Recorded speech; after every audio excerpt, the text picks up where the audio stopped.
Welcome to Two Humans Talking, the podcast that discusses how to stay healthy in today's modern, fast-paced world. I'm Tiffany Simms, your holistic wellness coach and burnout recovery expert, and today is a little bit different than our normal conversation, and I'm really excited for it. Today, I am bringing you Matt, and Matt is going to talk to us about how to hold yourself and posture yourself in a way that not only where you get to hold respect for yourself and create boundaries with others, but you just get to show up into this world as your truest, most authentic self and put you first, which is a conversation I think a lot of women struggle with. Matt, they really struggle putting themselves first. It's almost like we wear this badge of honor of I'm self-sacrificing, I'm doing everything for my family and my coworkers and the ones I love, and there's just no time for me. I'm just leftovers.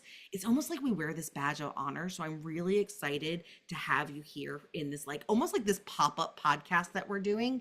And so Matt, before we dive into it, who are you? Where do you live? Like what makes you you? Sure, thanks, and I appreciate the invitation and great to have a discussion with you about it. So I'm physically located in Kelowna, British Columbia. So I'm in Canada. There's a lake on the other side of that somewhere. And I am here at home in my virtual law practice where I help self-represented people and companies. So these are people who are, going to court. They have a legal issue, either they're suing or they've been sued, and they've decided to represent themselves. And the way that I got here is I used to practice law in a traditional law firm, and it didn't feel authentic with the way that I wanted to practice. I really wanted to help people that that were looking to take control of their situation. They're smart. They've got resources. They've got a lot of pieces of the puzzle together, but they just needed some professional guidance to get them over the finish line. So I think what makes me me, and maybe what makes me a little bit different than most lawyers, is that I tend to the legal issues, I tend to the litigation, but I try, purposefully to tend to our emotional capacity and the psychological components of a legal issue. We're all human, and Yeah, we're two of them. right. Didn't Yeah. two humans talking. But it's so true. Matt, when you're meeting with a new client, like what is one of the things that you notice when someone's life is in turmoil and upside down and they're panicking? Like what's one of the first things you notice and how do you help them like what's the word I want to use? Compose themselves? Like how do you help Yeah. them Yeah. posture up? Yeah, great question. So, oh man, when clients come to see me, nobody comes to see me when they're having a good day. That's okay. That's just part of the work. And so these situations, I understand they are stressful, and um, they're not just stressful because of the work involved and because of timelines. They're stressful because they include a story about the person, a narrative about the person that they don't feel is true, that doesn't resonate, right? So some of my clients, for example, they are survivors of a physical assault, and the story that this assault has told them about who they are and how they move through the world. That's not who they are. That's not how they want to be. And of course, I'm not a therapist. I'm not a counselor. I certainly direct my clients and hope that my clients engage with professional counseling services at the same time. Um, but in that first initial consultation, a large part of what we're doing is making room for the emotions to come in, right? To make sure, let's take notice. How does this make you react, right? What's your gut reaction when you hear about the story or the other person's name comes up? Make room for it. That's the first thing. And then the second thing is compartmentalizing, right? We have to have a place to put all this stuff because if we're living with it day in, day out, it can be all consuming. So that's kind of the one-two punch, right? Let's recognize that emotional um, load, that emotional piece that's coming on top of us, and then let's find somewhere to put it. I love that so much. And I want to relate that. So maybe you're not struggling with a legal battle and you're not in court, but what Matt's sharing right now is just so humanistic. We go throughout our days where people have stories about us and we need to defend ourselves, or there's misinformation about us and we feel like we have to defend ourselves or act a certain way. And a lot of times we turn to, in our cases, food as a way to like soothe and comfort ourselves while we're sabotaging and we're placing a lot of blame or we're trying to defend ourselves. And it doesn't always work out that way. And I love that you said like, let's name it. How are you feeling?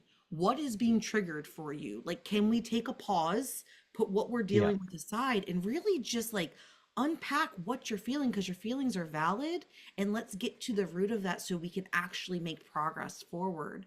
And I think that relates so much, especially in the health and wellness field, because so often we want to put a band-aid on a gunshot wound and we just want a meal plan or a workout program to undo everything. But you got to give Yeah. yourself space to process how we got here, not because you need to go fix it and spend like and like trauma dump, but because you got to know how you're feeling so you know where you want to be and how you want to be represented in the world. I love that. Absolutely. And what we're really talking about here is conflict, right? It's maybe it's not personal conflict with a friend or a family member. Maybe it's a business related conflict. I represent or I work with a lot of small business owners who are representing their companies, and that feeling, if you're a small business owner, this might relate. The first time that someone refuses to pay your bill, oh, I put all this work in. I took all this risk. I bought all the asset. I'm a failure. They I'm a don't get it. failure. What? My business is gonna fail. I suck. Nailed it. Nailed it. That's the story. What did I do wrong in this situation? Why don't they value me? It tells this story that I'm not deserving of getting my bill paid, right? And that's operating at a level, it's almost subconscious with a lot of people. So just to raise that to the surface and to put it in perspective, all right, you issued 100 bills last month and one of them went unpaid. Let's put that in context. Now that the emotions are understood as best as possible, we have a place for them. We're not solving them. Now maybe we can make some rational decisions about how to move forward. Yes. I you just triggered me a little bit because I've gone through that. Like in business, you have when you are starting something that is your own and you're doing things on your own, everything is tied to your own worth. And you swing from I'm not good enough because someone's rejecting me. They didn't like my program. They didn't get the results. I must not have provided a great service. And then your pendulum swings to like, oh, I know my worth. I know it's not my fault. Like that's a them problem.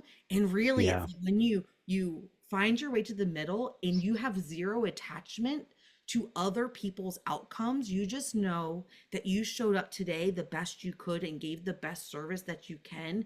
And what other people decide to do or not do with that is completely their own choices. You no longer let people's actions define your own worth.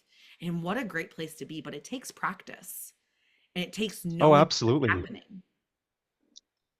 Such a great point. After that first consultation, a lot of what we're doing is putting a plan together to move forward, and it's a practice of coming back to the plan, right? Because with conflict, people are going to pull you aside. You're going to want to respond to everything everything that comes up, and the way I approach litigation and conflict resolution is understand where we are at the beginning, make your plan. Sure, be flexible. Maybe you have to change a few things, but find your place on that route, be confident in your plan, and then execute it as best you can without getting sidetracked by all the The pulls on noise your attention, all the noise. is Yeah. noise. And I'm gonna like nail this one home for my listeners. And that's, Matt might be talking about litigation in court, and we may have just given you an example, like me having an example in business as a coach. But really, like whether it's your emotional health, your physical health, your spiritual relationship, like whatever the health journey that you're currently trying to like make sense of, it doesn't mean that it's about you.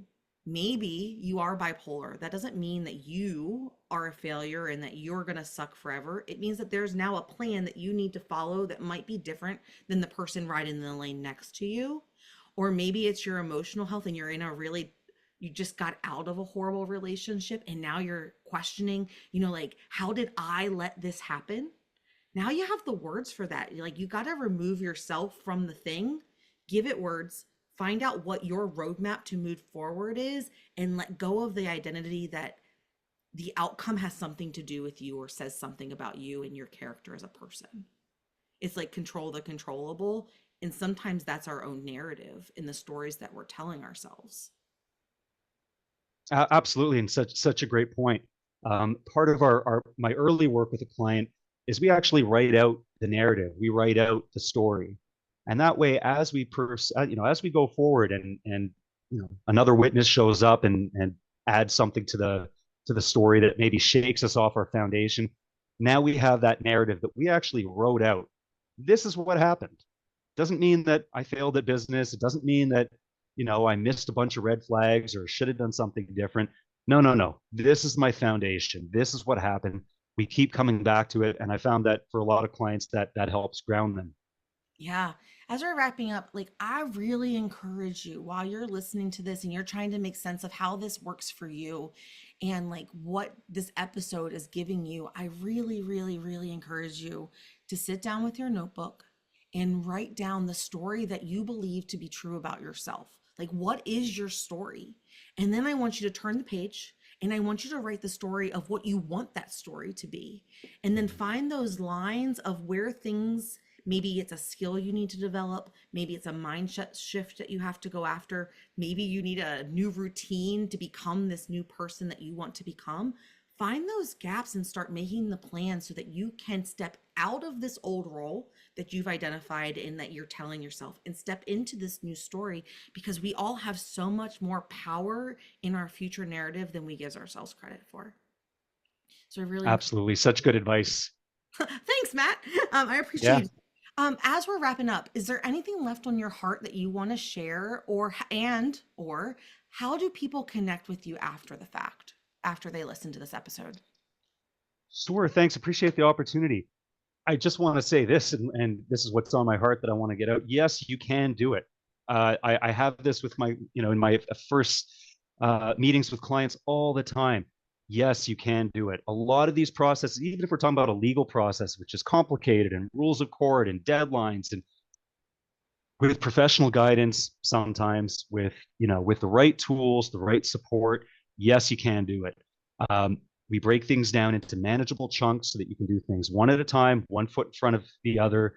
We put a foundation in place so that you know what you're working from.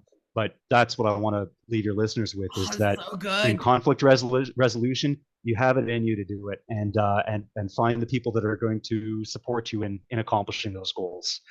Oh, what great If you life advice. That is such good life advice.